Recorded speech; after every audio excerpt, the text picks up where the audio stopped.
Au Mondial 2014, le monde du football a vu éclore sa nouvelle étoile. Ouais, la reprise.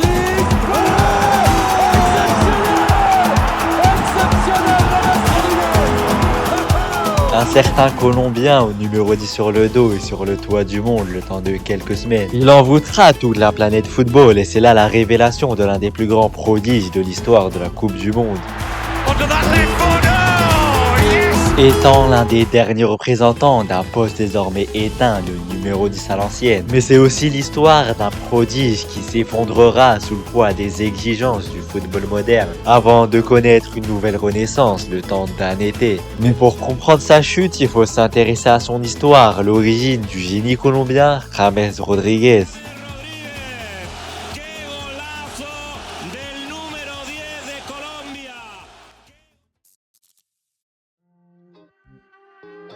Au cœur de la Colombie, un nouveau joyau éclot alors en 2007. Mi nombre es James Rodríguez, tengo 16 años, soy futbolista profesional. Mais pour beaucoup, ce n'est pas une surprise, car dès ses débuts, on le considérait déjà comme un véritable prodige. Yo entré hace 6 años a la academia y gracias a Dios conseguimos este título.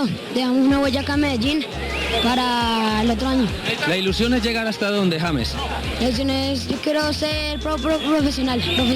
Et après avoir joué son premier match en pro à un ridicule 14 ans, il brillera en deuxième division à seulement 16 ans sous les couleurs de l'Envigado FC, son club formateur, se distinguant déjà à cet âge par ses dribbles soyeux et ses frappes venues d'ailleurs. Après avoir offert le titre de champion à son club avec 11 pions en 15 rencontres, il fait ses valises direction l'Argentine à l'Atlético Banfield, dans lequel, âgé de seulement 17 ans, il deviendra le plus jeune joueur étranger à marquer dans le championnat argentin d'une frappe dont lui seul a le secret. Et désormais, chaque week-end, celui qu'on surnomme alors le James Bond de Banfield écrasera tout sur son passage, s'élevant au rang de jeune prodige du championnat argentin, notamment avec un but et une passe D face au deuxième du championnat.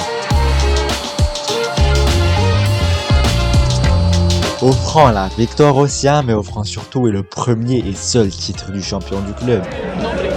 Festejó con dos colores, el de Colombia, el de su patria y el verde y blanco de Banfield, ¿no? Sí, contento. Por ahí el club creo que necesitaba este campeonato y bueno, también orgulloso de ser colombiano. James qui vient de souffler sa 18e bougie est déjà beaucoup trop grand pour le championnat argentin. Et après avoir éclaboussé la Copa Libertadores de son talent avec 5 buts en 8 matchs, il traverse l'Atlantique direction le Portugal, dans un club qui a vu passer nombre de légendes des royaumes incontestés de l'autre prodige colombien, Radamel Falcao, le FC Porto. Malgré 6 premiers mois d'adaptation compliqués, James deviendra finalement une pièce maîtresse du 11 d'André Villas-Boas, dans une nouvelle position d'ailier gauche d'un 4-3-3 très bien huilé avec une attaque redoutable, avec Hulk sur le côté droit, Falcao en pointe et James à gauche. Et le jeune Colombien, lors de sa première saison au Portugal, il entra 6 buts, mais surtout délivrera 18 passes décisives en 32 rencontres, et va ajouter à son palmarès un doublé coupe championnat, mais surtout une Europa League dans laquelle il jouera un rôle majeur, avec un but et 4 passes D qui lui permet de finir meilleur passeur du tournoi. Et tout ça à seulement 19 ans. James continue son début de carrière d'anthologie. La saison suivante, il ne s'arrêtera pas, bien au contraire. Il fera cette saison-là ses débuts en sélection colombienne, et surtout il portera les bleus et blancs vers un second titre de champion consécutif, avec 14 buts et 12 passes D, dont certaines merveilles.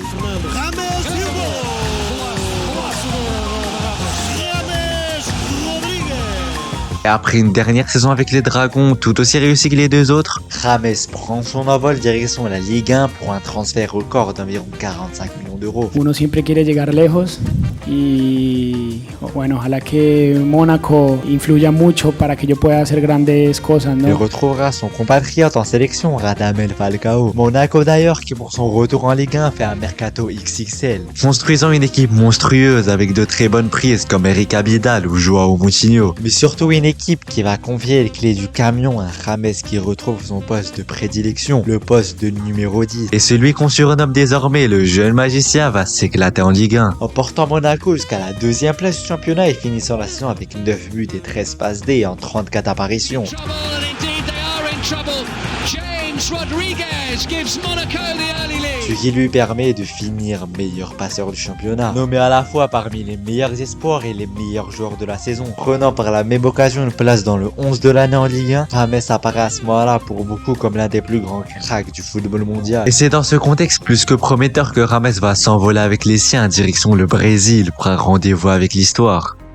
El primer partido de un mundial. Regresamos a la Copa del Mundo después de tanto tiempo, de tanto esperar, tantas ilusiones comprimidas, reprimidas.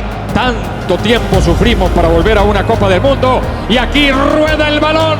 Pour son premier match au mondial sous les couleurs des Cafeteros,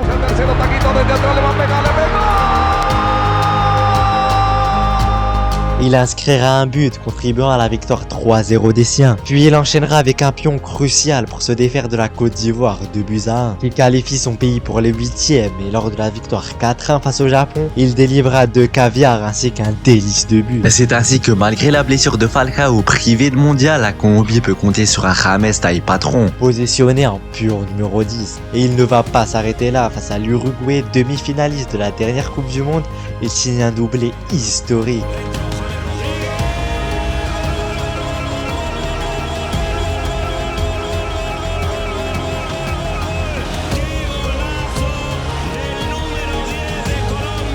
Et malgré l'élimination en quart de finale contre le Brésil, il marquera un nouveau but, ce qui lui permet de se placer meilleur buteur, en plus d'avoir inscrit l'un des plus beaux buts de l'histoire de la Coupe du Monde. But aussi qui changera radicalement la trajectoire de sa carrière, le propulsant dans une autre dimension.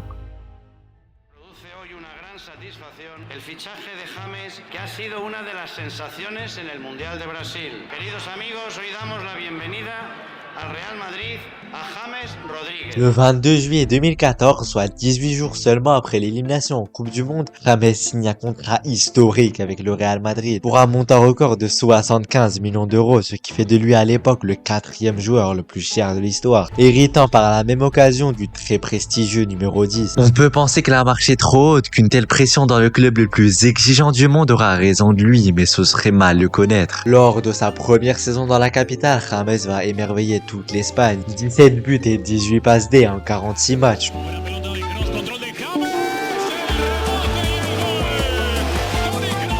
Malgré une blessure en fin d'année, ça ne l'empêche pas de finir meilleur milieu de terrain de Liga, ainsi que d'être nommé dans l'équipe type de l'UEFA et de finir à la 8e marche du Ballon d'Or. James finit donc cette saison avec le statut de joueur de classe mondiale. Malgré le conte de fait d'un point de vue individuel, on peut pas en dire autant d'un point de vue collectif. Après une 2e place en Liga et une élimination en demi-finale de Ligue des Champions contre la Juventus, le Real décide de licencier le coach Carlo Ancelotti et de ramener Rafael Benitez, un entraîneur beaucoup moins adepte du profil de James qui dès son arrivée reléguera le Colombien sur le banc. Alors, j'en ai pas encore parlé car jusque-là les qualités exceptionnelles de James lui permettaient de briller malgré ses lacunes. Mais les exigences du football moderne finissent par le rattraper car oui, de nos jours, dans un football qui se joue de plus en plus sur l'intensité, le pressing et les retours défensifs, le poste de numéro 10 à l'ancienne, pas très rapide et qui ne défend pas, devient obsolète. Ce qui rend malheureusement compliqué l'utilisation d'un joueur comme James dans la plupart des systèmes actuels. El fútbol ahora es muy monótono. Es todo 4-4-2, 4-3-3 y el fútbol es corre, corre y centros. Pocos jugadores hacen cosas que tú digas. Oh. Et c'est ainsi que commence sa 2e saison à Madrid, marquée par une série de blessures, de nombreuses polémiques extrasportives et couronnée par un manque d'application aux entraînements. Ce qui fera de cet exercice 2015-2016 la première vraie déception de sa carrière, malgré une Ligue des Champions remportée. Car malgré le départ de Rafael Benitez avec l'arrivée de Zidane, James ne parvient toujours pas à retrouver son niveau d'antan et aura du mal à s'adapter au système de jeu de son entraîneur, ce qui fait qu'il ne sera que très rarement titularisé et devra se contenter d'un rôle très secondaire. Dans ce Real mené par un Ronaldo stellaire qui dominera la Liga mais surtout remportera une 2e Ligue des Champions d'affilée. À 26 ans, James est dos au mur et il est clair qu'un départ dans un système qui le convient mieux est nécessaire s'il veut relancer sa carrière. Et ce système, il essayera de le trouver au Bayern à l'été 2017, qui constitue pour lui une véritable opportunité sous forme de près de 2 ans, dans une équipe dirigée par l'un des seuls entraîneurs qui avait su l'utiliser et sous lequel il a brillé, Carlo Ancelotti. Porque ya trabajé también con Carlo, creo que tenemos una buena relación y yo creo que eso también influyó para que pudiera venir acá. Mais malgré un excellent premier match sous les couleurs bavaroises, Rodriguez went for it, and he scores.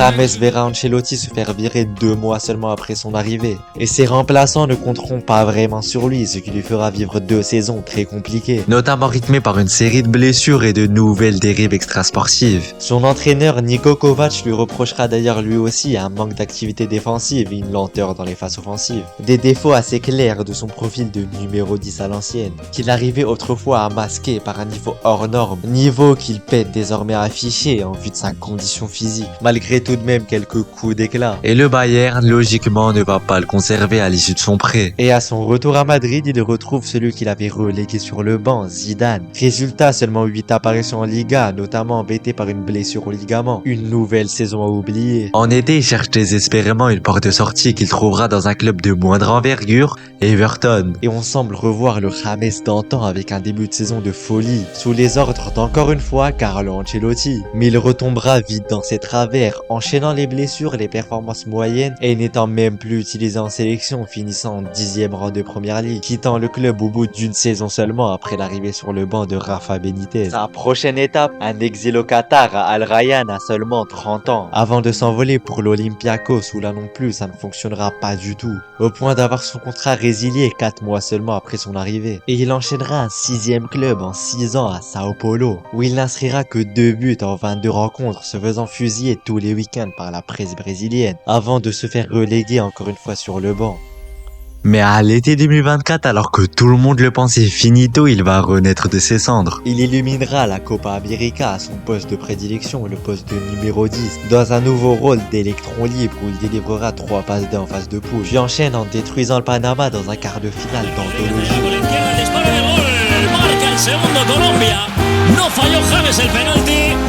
Avec un but et 2 passes D. Puis en demi-finale face à l'Uruguay, il délivre une nouvelle assist pour le seul but de la rencontre. Et malgré la défaite en finale face à l'Argentine, il sera élu meilleur joueur de la compétition devant Lionel Messi, battant au passage le record de passes décisives dans une seule édition de Copa América avec 6 passes D. James, l'espace de ce mois de Copa América, est redevenu celui qui nous avait fait rêver au Brésil. Mais pour mieux comprendre son retour, il faut revenir quelques mois plus tôt. James est alors au fond du trou à Sao Paulo, enchaînant les blessures et ne trouvant pas sa place au sein de cette équipe. Mais il n'a pas dit son dernier mot. Il sait que la Copa América arrive en fin d'année. Il décide donc de prendre une décision mûrement réfléchie, celle de demander de l'aide à son sélectionneur. La fédération choisit donc d'envoyer un préparateur physique ainsi qu'un psychologue chez James au Brésil, afin de l'aider à retrouver une santé physique mais surtout mentale. S'ensuit donc des mois de travail acharné pour l'ancien phénomène, 10 ans après son explosion à la Coupe du Monde, alternant entre entraînement collectif avec son équipe et séances individuelles avec le préparateur physique et le psychologue envoyé par la sélection. Et tout ce travail, il va s'avérer payant, car le capitaine colombien arrive aux États-Unis en pleine forme, tel qu'il ne l'a plus été depuis des années, pour ensuite nous offrir ce tournoi de folie. Puis malgré un retour décevant en Liga au Rayo Vallecano avec seulement 7 matchs en 4 mois et quelques passages intéressants au Mexique avec le Club León, puis en MLS au Minnesota FC, James a bel et bien été sélectionné pour la Coupe du Monde 2026 et a plutôt bien commencé la compétition avec notamment une victoire 3-1 face à l'Ouzbékistan et une victoire 1-0 contre le Congo où il a été titulaire et performant à chacun de ses matchs. Ils sont vraiment capables de faire un très beau parcours. Et en sachant que c'est sa dernière Coupe du Monde mais surtout ses derniers matchs en carrière, ça pourrait lui permettre d'avoir une belle dernière danse dans cette compétition qu'il a tant marqué autrefois.